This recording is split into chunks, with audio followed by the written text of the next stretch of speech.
Good morning. How's everybody doing today? All right. So a lot of the information that I'm going to give you today is some of the actual information that I share with our own home federal employees. So I'm going to scare you a little bit. I'm going to hopefully enlighten you a little bit and teach you how to raise your fences and defend yourself on the internet and protect your information. So that begs the question, with everything that we've seen in the news, all of the bad stories that you've seen with all of the security breaches and the information that's been leaked, maybe some of your information, your credit card information that might find itself out on the web, there's kind of been this panic mode that you see, and it begs that question, is the sky falling? So let me get in, turn this on here.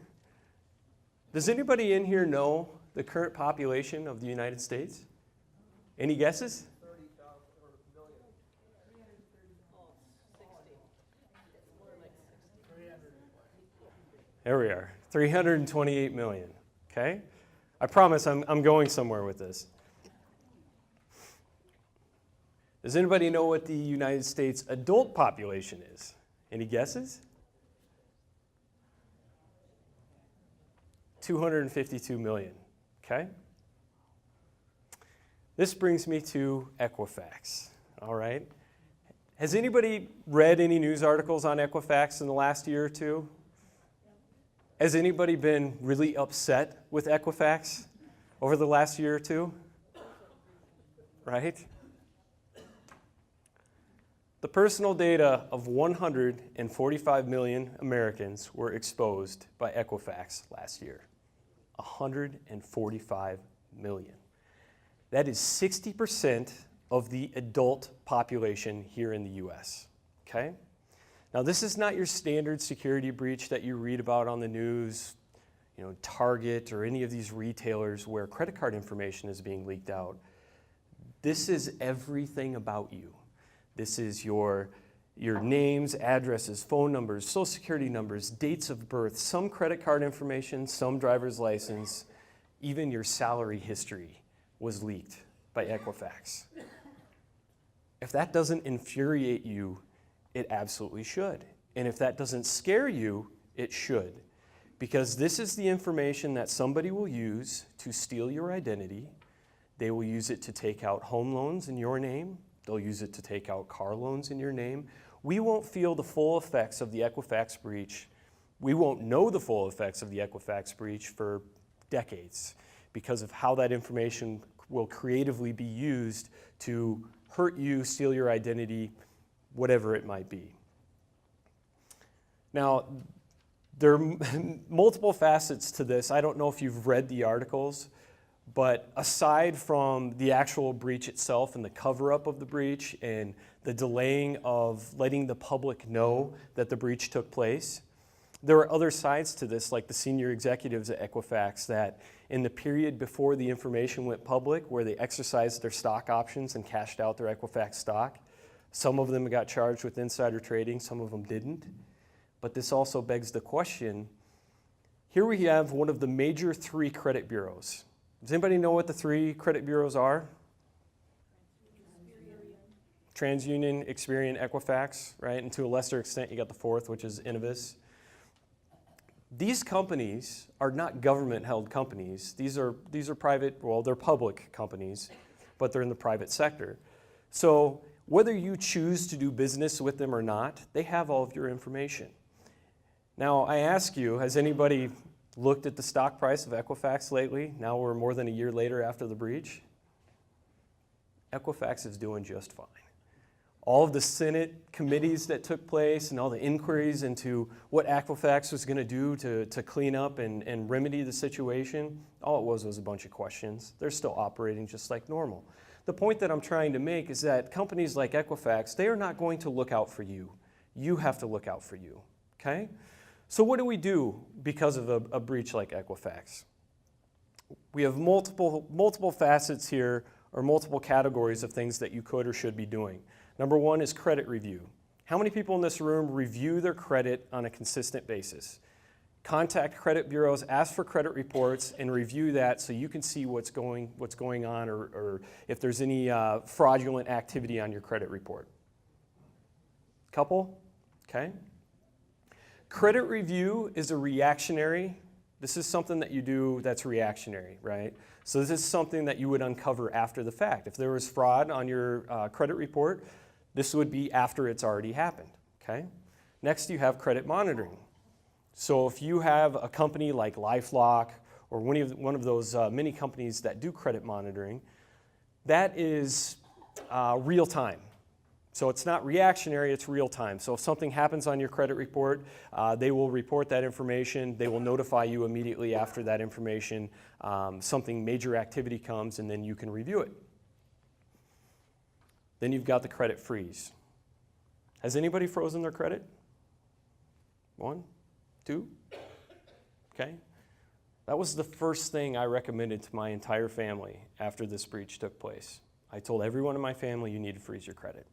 I'm not saying that that's necessarily the right decision for you, but what a credit freeze does, you can go to any one of the major 3 credit bureaus. You can Google Equifax credit freeze. You can Google Experian credit freeze, TransUnion credit freeze, and it will take you to their page where you can freeze your credit. Now, what does freezing your credit do? What that does is if somebody does steal your identity and they want to take out a loan in your name, or they want to go purchase a car or credit card, open credit cards in your name, forge documents, those types of things. Many times the credit bureaus are consulted before that information or before that process can get started. If you issue a credit freeze, it's like throwing a wall up, okay? Now let's say after you have a credit freeze on your account, you want to go purchase a car. Well, you have to ask the car dealership, okay, for your financing department, which credit bureau do you pull my credit from in order to give me my car loan? They will tell you which credit bureau you use. You go to that credit bureau and you temporarily unlock your credit. And you can do it for a day. And so they unlock your credit so they can pull your credit report. You get the car loan, your credit goes back to being frozen. Okay? Now, there is some information. You can Google credit freeze procedures. There's tons of information out there on the government websites that talks about that whole process. And again, I'm not saying that that is the right decision for you. Maybe you decide that credit monitoring is the way that you want to go, or maybe you just want to do credit reviews. But you need to know what your options are. And the fact of the matter is that all of that information about you, yeah, 60% of the adult population is supposedly compromised. I'm going to assume that everybody is compromised. I'm not going to take a chance personally and assume that I'm okay. So I've taken the steps to do that. What else? Yep. Before you move on, isn't it as of September 21st, you can ask for a credit freeze from any one of those companies and they have to give 2 free? Correct. So the question was, is if after September 21st, if you want to request a credit freeze, they have to do it for free, and that is correct. Up until that point, I think 1 or 2 of them would charge like a $5 fee or a $15 fee to do it. Where they might catch you is when you want to unfreeze your credit in order to, let somebody run your credit for a loan. At that point, you would have to maybe they would charge you to unfreeze your credit for that period of time. But they might have done away with that. So that's something definitely worth looking into. Next, the news. These companies up here, all of the breaches that we've seen over this is just a small sliver of what we've seen in the past couple years. The biggest one that we've seen, not the biggest to date, Home Depot was one of the biggest ones, but the Target breach in 2013. Did anybody have a credit card or debit card compromised from the Target breach? I had mine breached. I had my credit card information stolen twice from the Target breach, my credit card information. So in that one, 70 million customers had their credit card information stolen. And just last year, Chipotle had their point-of-sale systems. So the point-of-sale systems where you swipe your credit card or insert your chipped card into the reader to make a payment. Their point-of-sale systems were compromised at 2,250 stores. They still don't know to this day how many customer accounts were compromised. Kind of the same thing for Sonic last year. They had 3,600 stores that were compromised. They don't know exactly the full numbers of how many people were compromised or their customers. Arby's last year, they had 355,000 customer accounts, their credit card information, debit card information stolen. And T-Mobile just this year had their systems compromised. Now, they didn't get credit card information, but they got a personally identifiable information, names, addresses, phone numbers, account information, things like that, okay? And this is just a part of it. This is going to continue because companies, some of these companies, I'm not saying all companies, are going to do the bare minimum, okay, to protect your information. And that's the scary part. That's why I'm standing up here talking to you right now, is because we have to take responsibility and take some extra steps to protect our information. I know this is hard to see, and I don't expect you to be able to read this, but I just want to describe it to you. So what happens when credit card information gets stolen? Where does it end up? What do they do with it? This is where it ends up, on the dark web, okay? This is what's called a buy dump.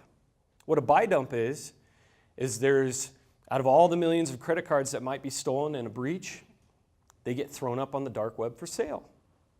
Do you know what the currency is that they use to buy and sell things like this on the dark web? Bitcoin, because it's anonymous, right? You can't track it. So it's perfect for this type of activity. So what you see up here on the screen, and I know it's hard to see up here, this gives you individual lines for specific credit cards. It tells you the United States is the origin of the card. It tells you the state. It tells you the city. And then you can also get the zip code. Why is the zip code important if you were going to buy a stolen credit card? Does anybody know? Zip code is important because credit card companies and banks have caught on with their fraud departments, right? So if I have a credit card, and my credit card originated in Owatonna, Minnesota, and all of a sudden one day I purchase gas in the morning in Owatonna, Minnesota, and 2 hours later there's a purchase on my card in Los Angeles, California, that's a problem. The card gets flagged, it gets shut down, and all of a sudden that stolen card is useless at that point, right? So what typically happens with these credit cards is they'll either make online purchases, or the people that purchase them live in the areas of the area code for, or the zip code of the actual card itself, so they don't get flagged as quickly, so they can make more purchases before it gets discovered. Other interesting information on here, not only does it tell you the brand of the card, whether it's Visa, MasterCard, American Express, it also tells you the level of the card, debit, credit card. It'll tell you whether it's platinum, classic, business class. Why is that important? The limit, right? So obviously a platinum card is going to cost more than a classic card because the assumption is the platinum card has a higher credit limit. So they're going to charge more for that. And then they're ever so kind to make them refundable. So if somebody goes on the dark web and buys a couple credit cards and they're dead from the start, they can get their money back in Bitcoin. How kind of them for that customer service that they provide. Just amazing. That's what happens to credit card information. What are some of the tools, and yes, I do have to push a little bit of Home Federal's products here. What are some of the tools that you can use to monitor your accounts so you can quickly head these off at the pass? One of the things that we have for you is called Card Valet. Does anybody in this room use Card Valet? One? If you don't, you should, because what Card Valet does is you can log or register your debit and credit cards within Card Valet, and every time a purchase is made, or every time a purchase exceeds a preset amount, you can set this all up yourself, you get notified by the mode of your choosing, whether it's text messages or email, and you will get notified the very second a purchase is made on your account. So if all of a sudden a purchase for $600, for maybe it was for like a gift card or something at Target, and you're sitting at home watching TV, and you see a card pop up on Card Valet, or you see a notification pop up and it says, a purchase was just made for $600 at Target, that's going to tell you right there that something is not right. And it gives you the opportunity to, within the app, you can shut your card off right there. There's like an on-off switch to freeze your card. Very convenient. It's a tool that I think that everybody should be using. Most banks have some version of this that they offer, and it's something that we should be taking advantage of because we need to be monitoring our accounts on a consistent basis. Whether it's your credit card, whether it's your debit card, your checking account, you should be logging into your online banking on a consistent basis. You should be logging into your credit card account online on a consistent basis and checking your balance and make sure that there aren't any fraudulent charges on there, right? Has anybody heard of Samsung Pay, Android Pay, or Apple Pay? Have you heard of it? Okay. Does anybody use it? Okay. I have to admit, I have to train myself to use it as well. It's a great technology, but the true benefit of using one of these three is that when you make a purchase, so when you set these up, you, just like with Card Valet, you register your cards with Samsung Pay, Apple Pay, Android Pay. You register those, okay? After you register your cards, you can use your phone and hold it over the point of sale device and choose which card on your app that you want to use. But the real benefit, other than not having to carry your credit card or debit card with you, is that the number that gets transferred to the point of sale system is not your actual credit card number. It's called tokenization. It's a one-time use number for that specific transaction. So if that point of sale system, like the ones at Chipotle or Sonic or Arby's, get compromised, they're going to essentially get a one-time use number that has no value whatsoever, protecting your original debit card or credit card, okay? So that's the benefit of using a service like this. I encourage you to look into that. It's something that I think is definitely worthwhile. Yes? Is it true that most credit card companies on a fraudulent charge will just write it off and it won't affect the person that owns the card? Correct. So the problem, Rez, the question was is if a fraudulent charge is made on your credit card or debit card, or on your credit card, if the institution will write it off, right? That was the question. The answer is yes, for that. But the main issue is you have to report it. So if you wait a year to report an incident like that, most banks and credit card issuers will put a stipulation on there that you have to report it within X number of days. And if you don't, then they're not on the hook for reimbursing you for that fraudulent charge. That's a great question. You will also be on the phone for Right. days. Not to mention the amount of time that you're going to sit on the phone. Yeah, because Correct. it won't go away in one phone call. Right. And that's not a fun way to spend your time. Now, I'm going to pick on Facebook a little bit, but in reality, I'm going to speak to social media as a whole. Now, I don't know if anybody in this room has read the articles about Facebook has kind of been dragged through the mud recently because of the whole Cambridge Analytica scandal that went on, and that had to do with Cambridge Analytica falsely. Facebook has a program where if you are a learning institution and if it's for research, they give you access to Facebook user information. Cambridge Analytica falsified that, ended up using it to sell information, so they skimmed and scraped information from 87 million Facebook accounts, used that, sold it to the Trump campaign so they could target ads towards specific people. I mean, that's really in a nutshell what happened. So, but this can happen on multiple platforms, not just Facebook. Information that you should never share on social media, not just Facebook, any social media. Your birthday. Now, these are the top 4 things on here are things that Facebook asks you for when you set up a Facebook account. Give us a little bit of information about yourself.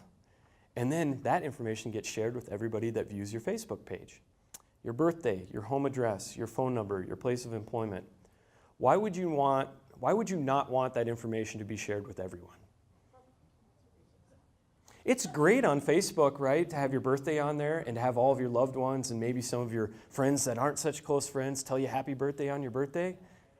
That's great. But you've also put that piece of information out there forever.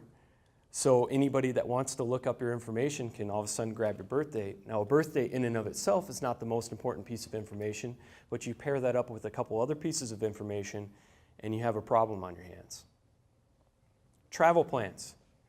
Why should you not post your travel plans on social media. I'm speaking to a group of travelers. Why should we not put that information out on social media? Yeah, somebody can come rob your house. Wow, they're all in China. They're not coming back for a while. Let's send in the squad. Let's rob them blind. If you want to post things on travel, wait until after you get back. Wait until you get home to share all of your pictures on social media with all of your friends and loved ones. That's the more sensible way to do it. Don't do it. Don't say, on our flight to China with a Bloody Mary in your hand or whatever you're doing, because that tells people you're on your way out and you're going to be gone for a long time. Okay? Now this one was that's come up multiple times, and there's one that stands out specifically for me. On Facebook, I've personally given up Facebook. I got off Facebook probably about 6 months ago. My account's still up, but I never gave any of this information on my profile or anything like that. I'm done with Facebook, the way that they're selling information, and that's just a personal decision of mine, and I'm not telling you to do that. I'm just saying that information does get used. It's not a coincidence that you're searching on the internet and maybe you're on Amazon and you're looking at a specific product, and then the second you go onto Facebook, there's an advertisement for that product. There's a lot of information being shared across platforms there, and it's not just for sales style information. It's concerning to me. I think we're giving up a lot of our privacy to have some convenience. And some of that, I'm not willing to make those compromises, and I can't make that decision for you, but you do need to understand that there is a lot of information about you that you don't know that's being shared and being sold multiple times over. Now, there was a survey that recently came up on Facebook that my wife came across, and it was just one of these fun little surveys, or that's how it basically billed itself. Hey, let's start a thread. What was the first make and model of your car? And then everybody's filling in the comments section. Oh, mine was a 1969 Mustang, and another person pops on. They're like, oh, I had a 1980 Thunderbird. It was a great car. And I'm sitting there and I'm thinking, I can't believe that people don't see through what's going on here. So, have you guys ever been locked out of an account and you forgot your password? How do you recover that password? What's one of the main ways that a lot of sites will help you recover a password? Security questions. What's one of the security questions that you often see when you're trying to recover your password? What was the make and model of your first car? Ah, I'm shocked, right? So the information that just seems like it's all fun and carefree, I almost guarantee you the person that was behind it, that started that, has now got a running list. And I bet that person is also sending friend requests to the people that responded to that survey so they can get access to their Facebook profile, so they can get their birthday, their home address, their phone number, their place of employment, so on and so forth, so they can build a profile of information to use against you. Okay? Food for thought. Let's talk about passwords. First thing I'm going to say about passwords is passwords need to die a quick, painful death because they're just not a very secure way of protecting your information. There's so many better ways to protect your information out there, and the technology exists to crack people's passwords. Now, that's not to say that we should throw passwords by the wayside and throw our hands up and just create easy passwords for everything. Most consumers have less than 5 passwords to protect all of their accounts, and half of them haven't even changed their password in the last 5 years or longer. How many people in this room use the same password for multiple accounts? Be honest. We're all guilty of it. I've done it, right? Okay? Let me give you a little scenario, just one scenario that might change how you think about that procedure or that process. Let's say you use a simple password for your email account, whether that's Gmail, Hotmail, Yahoo, whatever it might be. And somebody cracks that password and they get access to your email account, okay? What does somebody get once they get into your email? Can they find out where you bank because of emails you're maybe receiving from your bank? Can they find out what social media platforms you're on? by seeing the emails that are in your inbox. There's a lot of information that goes through your email. Email is the central hub. So if you're using the same password on multiple accounts, and they find out that you bank at Home Federal, they find out that you have a Facebook account, what are they going to do when they try to get into those accounts? What password do you think they're going to try to use? The same password that they use to get into your email. And if you use the same password across multiple platforms, essentially, if one account becomes compromised, they're all compromised, okay? That's why it's very important to have different passwords for everything, okay? And I'm going to elaborate on that, and I'm seeing a lot of looks on faces, and like, I'm not going to remember 35 different passwords. And the fact that they make me change them every 90 days doesn't make it any easier either. I understand that. And I'm going to give you a solution to that problem. Jim123. You guys think that's a strong password? I'm so glad you said that. It's not a strong password at all. How about winter18 exclamation point? Closer, because most criteria, so if a website requires you to create a password, this is going to meet the criteria, right? It's going to tell you you have to use 3 out of the 4 categories of uppercase, lowercase, numbers, and special characters, and a minimum of 8 characters in length. This meets all of those criteria. This is not a strong password. Using a dictionary term with a number and a symbol on the end is one of the most popular methods to create a password. And these are frequently guessed when somebody tries to get into your account. Is that a strong password? Yes. Could you remember that password? Oh, come on. Is that a strong password? I'm just going to boast a little bit here. I've got a password at work that's an administrator password of mine that is 10 characters longer than this and looks almost exactly like that. This isn't my actual password, but looks that random, and I had to commit that to memory. Yeah, I had to create a little song. My coworkers want me to sing the song to them quite a bit, but I refuse to do it. The team at Splash Data analyzed more than 5 million passwords that were stolen from enterprises and leaked to the public in 2016. This is what they found. The top 10 most common passwords used. 1, 2, 3, 4, 5, 6. That's really easy to remember. It's also really easy to guess. The word password, completely unoriginal. They get no points for that. 1, 2, 3, 4, 5. 1, 2, 3, 4, 5, 6, 7, 8. Football, yeah, QWERTY. Another string of numbers, another string of numbers. We find princess in there, and 1, 2, 3, 4. None of those are good passwords. Has anybody ever heard of a password manager? Yeah? Okay. These are companies that offer password managers. If you have an Android device, if you have an iPhone, you can go out to the App Store and you can type in password manager, and you'll get a bunch of these icons that pop up, companies that want to offer password managers to you. Okay? What exactly does a password manager do? This is kind of, and this might be kind of hard to read, but I'm going to walk you through it a little bit. This is kind of what the main screen in a password manager looks like. And basically the whole theory or the whole process behind a password manager is that you let the password manager do the heavy lifting for you. You let the password manager create the passwords. You let the password manager remember the passwords.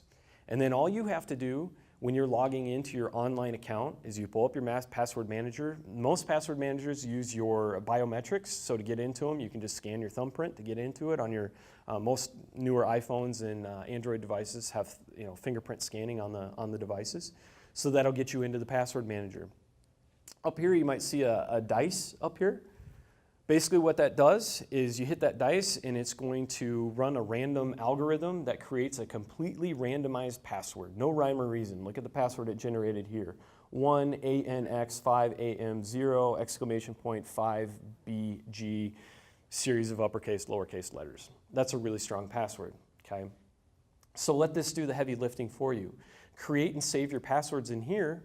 That way you can say, I have a legitimate, unique password for every account that I have, and I'm going to let the password manager hold on to it. Now, I know the question that you're going to ask me, how safe is this if I am going to put all of my passwords into one location Doesn't that make me more susceptible? I understand that concern. My answer to that is that the companies that host this information, they used beyond military-grade encryption. They don't even know what your passwords are, because when this file that gets backed up on their system gets sent to them, it's encrypted before it ever reaches them, and they don't have the decryption key to decrypt the file. So if this company gets compromised and somebody gets onto their network, how is somebody going to get past above military-grade encryption and obtain the decryption key to decrypt that information? More than likely, they're not. And I would much rather trust my information here than trust a weak password everywhere else, okay? And the beauty of this is that it is backed up. If you lose your phone, you can log on to their website. The only thing that I ask is that you use a they have a backup password for these, and you do need to create a complicated password and use that as your master password, okay? But there's ways to do that. So let's say you have a verse to a song that you really like, okay? Sing that song to yourself and use the first letter of every word in the lyrics of that song, right? It appears randomized when you look at it. Throw some symbols in there. Instead of an A, use an @ symbol. Instead of an I, use an exclamation point. Randomize it to some effect. It appears random to anybody else, but it has personal meaning to you. And that's how we can do that. But most of these, again, you're going to use biometrics to get in to your password manager. And biometrics, I would not have trusted them about 5 years ago, but they have come such a long way now. I do trust them now. Password tips. Never give out your password. Don't use the same password for multiple accounts. Don't use passwords made from dictionary words.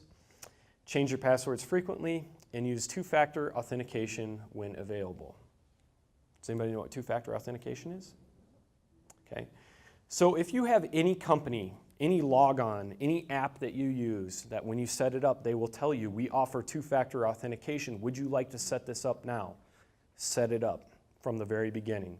It'll take you an extra minute or two, but it is infinitely more secure than a password by itself. What is two-factor authentication? Two-factor authentication is the combination of something you know, something you have, or something you are. And I'll explain that a little bit. Something you know, usually most two-factor authentication starts with the password. Okay? That's the starting point. You have a password. The something you have might be your cell phone. And what that means is when you set up two-factor authentication, you give them your mobile number. And the second you go to sign in and you type in your password, they text you a code or they email you a code that's good for 5 minutes maybe. And so then you put in your password and you put in that temporary code that they give you, and that's how you get into your account. Those two items together make it a lot more stronger. If somebody has your phone or somebody has your password, what are the odds that they also have your phone? Right? Or vice versa. So that's two hurdles that they now have to jump in order to get into your account. Now, there is this or in here for something you are.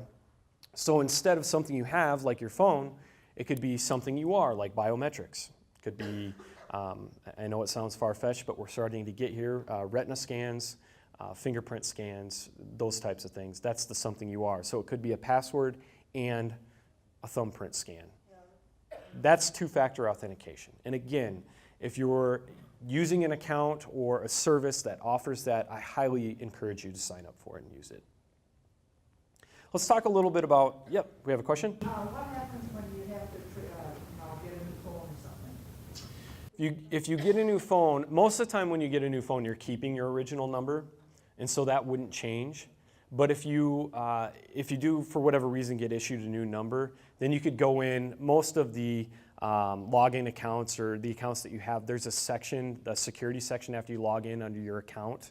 And any of the customer service reps for whatever company you're dealing with can walk you through this. But there's a way to change the device that you use for your secondary device. Yep. You also must be the owner of that phone in some cases, especially with the IRS, if you set that up. You must be the Correct. So owner of the phone. he's saying that you have to be the owner of that phone. That is correct. So in certain instances, you can't give out somebody else's phone number. It has to be an actual phone number that's tied to you. Yep, absolutely. What is social engineering? Social engineering is the use of deception to manipulate individuals into divulging confidential or personal information that may be used for fraudulent purposes. There is no technology today that cannot be defeated by social engineering. Frank Abagnale. Little catch me if you can. There you go. There you go. So here's an example, and I apologize with the size of the screens that you're not necessarily going to be able to read these, but I will walk you through this. This is what's called a phishing email. And I'm sure you've been on the receiving end of multiple phishing emails. Maybe you haven't known it. So in this case, I'm just going to have an example here or throw out a scenario. Let's say I get this, I'm talking about me personally. Let's say I get this email. And all of a sudden, I open it up and I read, unfortunately, the delivery of your order, and it gives an order number, which is a link that you can click on, says was canceled since the specified address of the recipient was not correct. You are recommended to complete this form and send it back with your reply to us. Please do this within a period of 1 week. If we don't get your timely reply, you will be paid back your money less 21% since your order was booked for Christmas. Let's say I didn't order anything from Costco. What would you do if you got this email? Delete it. Thank you. Don't do anything with it. Delete it, okay? The second you click on these links, you could have malware installed on your computer. It's that simple. Just all they have to do is get you to click on a link, okay? But think about all the other red flags that are in this email, okay? Look up top. The email address that it's actually coming from is manager@cbcbuilding.com.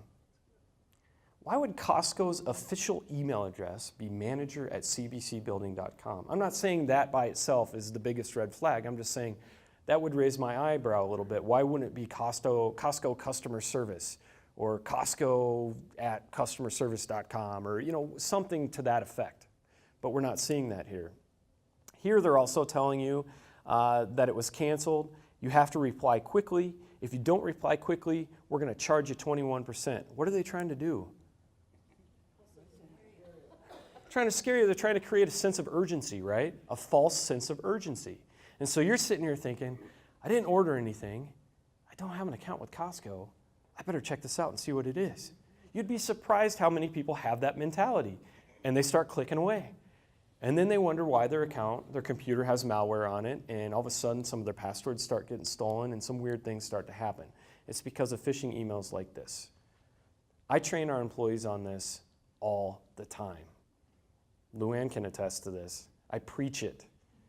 You need to know where these emails are coming from. If you get an email that has no context to it and it just says, hey, check out this link, and it gives you a link, don't click on the link. If you don't know who it's from, even if you do know who it's from, but the verbiage in the email is not consistent with the type of language that you would see in an email from that person, question the email. You'd be surprised how many times I get phone calls from people that say, I got an email from so-and-so. He sends me emails twice a week, and I got this email from him, and all it was a link in an email, and I clicked on it. And then I called him, and he said his account was compromised, and phishing emails went out to everybody on his contact list. I hear it all the time. I just had one yesterday that one of our vice presidents contacted me, and he said it was an email from somebody that he gets emails from weekly. And he said, I got this email from this person. What should I do with it? I said, delete it. There's no context. He's not even telling you what it is. Why would somebody send you an email with a blank link? Here you go. That doesn't make any sense. It's like sending a letter and putting like a couple words in it, just giving it to somebody. Yes? Is it wise to delete it on the deleted file right away too, rather than let it sit in your system? Sure. The question was, is it wise to delete the email right away? I said, yes, delete it. Get rid of it. Right. That way a loved one, spouse doesn't go in there and, oh, hey, what's this? And click on the link, and all of a sudden you got a problem. You knew you shouldn't have done it, but maybe the other one didn't. Let's look at another one. And again, I will kind of read through these a little bit. This one is supposedly from a credit union, and it basically just talks about, hey, dear valued member, due to concerns with safety and integrity of the online banking community, we have issued the following warning message. It has come to our attention that your account's information has need to be confirmed due to inactive customers, fraud and spoof reports. I'm going to stop right there. What is one of the number one telltale signs that an email is a phishing email? And I stopped right after I read it. Poor grammar, right? Now I'm not gonna pick on that necessarily as being an always red flag, but if you start seeing the grammar in some of these, a lot of the phishing emails that we see that come in don't necessarily generate from within the United States. So maybe English is not the first language for the person that constructed the email, okay? And it should be a dead giveaway when you start seeing lots of spelling and grammatical errors, because if this is supposedly an official correspondence, piece of correspondence from an organization, don't you think that's going to pass through multiple hands, or multiple sets of eyes are going to look at it before it actually gets issued, meaning kind of proofreading, editing, things like that, so it has that professional nature to it? This one clearly doesn't. And it also gives you a link down here to click on. Up top where it says Dear Valued Member, kind of another giveaway is if they don't put your name in the email. If they don't know who you are, chances are your email address was just on some list and they just blanketed that email off to as many people as they could. They don't know your name, but they're going to put something in there like Dear Valued Member to try to get your attention. There's also a false sense of security in this one, and there's a link in here as well. So things to keep on the lookout for. Now, when you've been surfing on the internet, how many people have seen something pop up like this? Suspicious activity found, gives you a phone number to call. More times than not, there is no malware on your computer. This is just a pop-up that pops up. They want you to call the number. You call the number. They say that they're going to send you an email with a link. The link in the email gives them remote access to your computer, so they can remote into your computer, pretend to fix your problem for you, but in reality, they're stealing your information, okay? Just be wary of these types of things, okay? You're not paying, if you don't have a contract with support for somebody, then don't think that something that magically pops up on your computer that you should call that number and give that person access to your computer. It's just another version of the same scam. I'm almost wrapping up here. I did get, and I threw this in here at the last minute, I did have a client of ours that had signed up to be a mystery shopper, okay? And this is, you know what mystery shoppers are. You go in and you just pretend like you're a normal customer. You purchase a product and you report on the experience that you have, fill out a survey, all of that type of information. Well, this person filled this out, information, signed up. She sought the company out online, responded to them. They sent a packet to her with a check for, I think it was like $2,300. Right. And in this long, convoluted letter that they got, what they wanted this person to do was go deposit that check into their bank account. It was a cashier's check. And then within the same day, transfer lots of cash out from Walmart to Walmart, cash transfer the same day. Now, why would they want you to transfer that money the same day? The check hasn't cleared yet, right? And all of a sudden that money's gone and this person's left holding the bag. But one thing that I wanted to point out, this is some of the verbiage that was in the letter that she received. Mystery shopper job is a chain that work all around the globe. Once you have the funds sent out, it will be picked up by a shopper agent, which she will deduct a commission and have the reset send out to another agent till the funds got exhausted. This allow us to have more report on different locations. That's exactly how it appeared. That's what the punctuation and spelling looked like. If you read that, what would you do? Throw it in the garbage, right? So all of this information that I'm giving you, it begs the question, who's looking out for you? Who's on your side? I mean, yeah, if you call, like for example, you call Home Federal and you let us know what your problem is, I mean, we're in your corner, we're going to help you. But ultimately, on the proactive side, aside from identifying fraudulent transactions on your account that Home Federal would notify you about, but a lot of organizations that you do business with, who's looking out for you? Nobody's looking out for you. We live in a capitalistic economy. Do you think in this economy that they really care to a full extent? It's more, the Equifax thing just goes to show us that it's about money in those regards. And especially with the executives that were trying to cut and run and cash out their stock options before the news hit the wire. So who's looking out for you? You have to look out for yourself, okay? Is the sky falling? No, the sky is not falling. That we will always go, we live in the age of information. And in the age of information comes convenience, and with convenience comes how much of your personal information do you want to give up for that convenience, okay?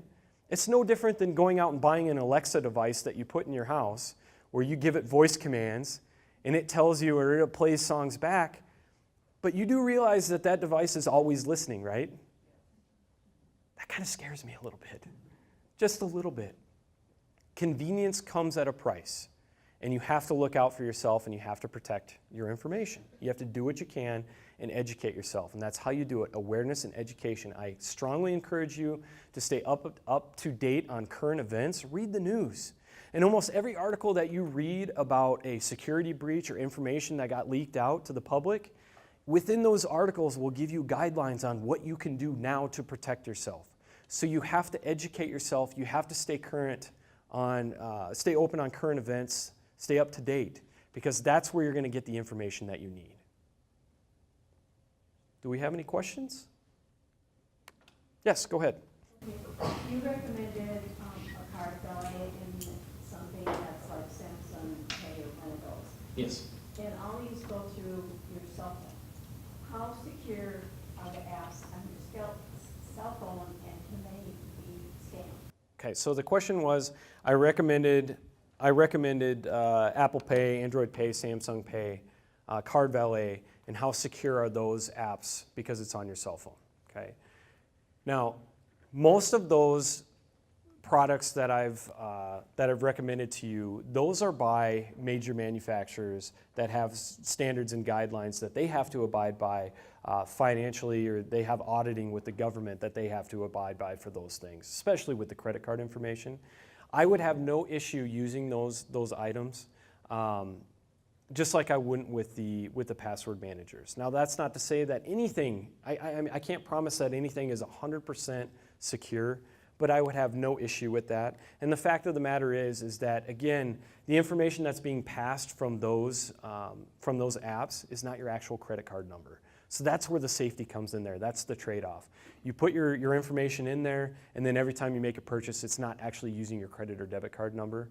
And then the Card Valet. Card Valet is something that's being used by multiple institutions, not just Home Federal.